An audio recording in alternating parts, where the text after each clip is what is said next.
오늘의 큐티 말씀은 사도행전 10장 34절부터 48절입니다.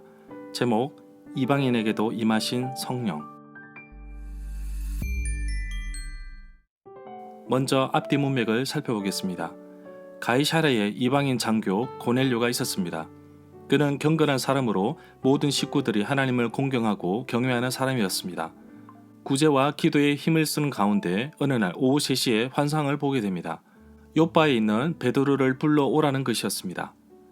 이튿날 정오에 베드로도 기도하러 지붕에 갔다가 환상을 보게 됩니다. 큰 보자기 같은 큰 그릇에 부정한 짐승들이 가득 있는 것을 보았습니다. 베드로에게 잡아 먹으라고 하지만 정작 베드로는 거부합니다. 그러나 하나님께서 깨끗하게 하신 것을 속되다 할 수 없다는 말씀을 듣습니다. 때마침 고넬료가 보낸 사람을 베드로는 만나게 되고 다음 날에 가이사랴로 떠납니다. 베드로는 환상의 의미를 조금씩 알아가는 것 같습니다. 율법에서는 부정한 것이라고 하지만 예수님의 십자가를 통해 이제는 유대인과 이방인들이 함께할 수 있는 길이 열려진 것입니다. 베드로는 율법의 경계를 넘어서 이제는 이방인에게 복음을 전합니다. 베드로가 고넬료에게 복음을 전하자 이방인들에게도 성령이 임하게 됩니다. 유대인을 넘어서 이방인에게까지 복음이 전해졌는데 사도행전 1장 8절의 말씀이 성취되는 순간입니다. 문단을 나눠보겠습니다. 34절부터 43절은 이방인에게 복음을 전하다. 44절부터 48절은 이방인에게 임하신 성령. 34절에 보면 이방인이 하나님을 경외하고 이웃을 돌아보고 구제하며 기도에 힘쓴 것을 본 베드로는 참으로 하나님께서 외모, 즉 할례를 통해서 유대인이 되어야 하는 것을 기준으로 삼아 요구하지 않으신 것입니다. 하나님께서는 사람을 외모로 차별하지 않으신 분이라는 말씀이 신명기 10장 17절에 나옵니다. 36절에 보면 베드로는 하나님께서 이스라엘 백성에게 말씀을 보내셨는데 곧 예수 그리스도를 통하여 평화의 복음을 선포하셨다고 합니다. 예수 그리스도는 모든 백성의 주님이라고 말합니다. 바울은 로마서 10장 11절부터 12절에서 누구든지 예수 그리스도를 믿는 자는 부끄러움을 당하지 않을 것이라고 하면서 유대인이나 헬라인이나 차별이 없다고 말합니다. 그리고 한 분이신 주님께서는 모든 사람의 주가 되신다고 말합니다.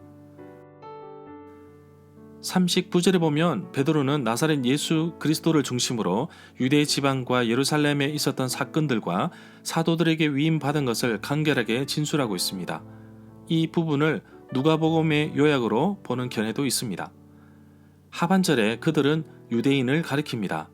나무에 달렸다는 표현은 이미 베드로가 사도행전 5장 30절에서 공의회 앞에서 말한 적이 있습니다. 42절에 보면 부활하신 예수님이 제자들에게 명하시기를 예수님의 복음을 선포하고 증언하라고 하셨습니다. 여기서 살아있는 자와 죽은 자는 과거와 현재 모든 사람을 의미한다고 봅니다. 44절에 보면 베드로는 예루살렘에 가서 이 사실을 다시 설명합니다. 자신이 말을 시작할 때 성령이 그들에게 임하였습니다. 처음 성령이 임하였던 것과 같았다고 고백하고 있습니다. 사도행전 11장 15절에 나옵니다. 45절에 보면 베드로와 함께 온 할례 받은 신자들은 하나님께서 선물로 주신 성령을 이방인들에게도 부어주시는 사실을 보고서 깜짝 놀랐습니다. 고넬료가 베드로를 부르기 위해 요빠에 보냈을 때 베드로가 이들을 맞아들였고 이들과 함께 다시 가이사랴로 떠날 때 함께 간 형제들입니다.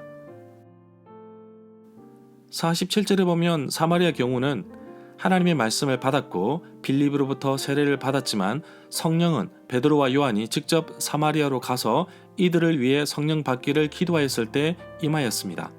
그러나 고넬료의 경우에는 성령 임재가 먼저이고 이 사실을 깨달은 베드로가 사람들에게 세례를 주게 됩니다. 절마다 상세한 설명과 구절 해석, 핵심 내용과 중심 줄거리는 네이버 블로그에 올려져 있습니다. 내게 주시는 교훈입니다. 순종이 큰 열매를 거두었습니다. 유대인들에게 전념했던 베드로가 이방인을 찾아가 교제하며 복음을 전한다는 것이 쉽지 않았습니다. 그러나 성령의 인도하심과 그의 순종이 만들어낸 아름다운 첫 작품이 바로 이방인을 향한 선교의 첫 발걸음이 되었습니다. 하나님께서 나에게도 말씀하십니다. 복음을 들어야 할 사람에게 찾아가라고 하실 때 기꺼이 순종하십시오. 그리고 그 결과는 하나님께 맡기십시오. 유대인뿐만 아니라 이방인에게도 주님이 되시고 차별이 없으신 하나님께서는 정말 이방인의 친구가 되어 주셨습니다. 누군가는 가야 되지 않겠습니까? 유대인이 이방인과 교제하는 것이 율법에 어긋난다는 것을 알았지만 복음은 유대인이나 이방인이나 차별하지 않는다는 것을 오늘 사건을 통해 깨닫게 하십니다. 혹시 복음을 전할 때 차별해서, 선택해서, 구별해서 전하지는 않습니까? 혹시 편한 상대만 찾거나 아는 사람만 찾아다니지는 않습니까?